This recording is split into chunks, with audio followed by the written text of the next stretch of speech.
அண்மை செய்தி. தேனி மாவட்டம் போடிநாயக்கனூரில் 2 மணி நேரத்திற்கும் மேலாக கொட்டி தீர்த்த கனமழையால் வெள்ளப்பெருக்கு ஏற்பட்டிருக்கிறது. மேலும் விவரங்களோடு இணைகிறார் செய்தியாளர் விஜயசங்கர். வணக்கம் விஜயசங்கர், விவரங்கள்.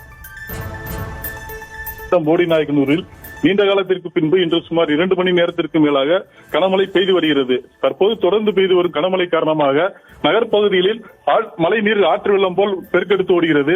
இந்நிலையில் சாக்கடைகள் கழிவுநீர் தூர்வாரப்படாததால் சாக்கடையின் கழிவுநீரும் நிரம்பி வழிவதால் போடி அரசு மருத்துவமனை, தீயணைப்புத்துறை நிலையம் மற்றும் பள்ளி வளாகங்கள், குடியிருப்பு வளாகங்கள் அருகே சாக்கடை கழிவுநீர் ஆறு போல் பெருக்கெடுத்து ஓடுகிறது.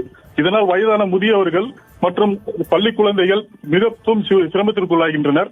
போடி பார்க் நிறுத்தம் அருகே தேசிய நெடுஞ்சாலை அருகில் சாக்கடை கழிவுநீர் சாலையில் ஆறாக பெருக்கெடுத்து ஓடுவதால் அப்பகுதியில் மூணாறு செல்லும் சுற்றுலா பயணிகள் மற்றும் பள்ளியிலிருந்து வீட்டிற்கு திரும்பும் பள்ளி வாகனங்கள், போக்குவரத்து வாகனங்கள் அனைத்தும் மிகுந்த சிரமத்திற்குள்ளாகி வருகின்றனர். இதனால் பொதுமக்கள் மிகுந்த சிரமத்திற்குள்ளாகின்றனர்.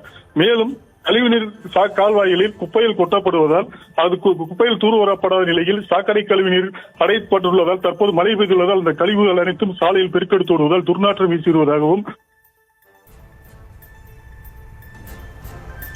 விவரங்களுக்கு நன்றி விஜயசங்கர்.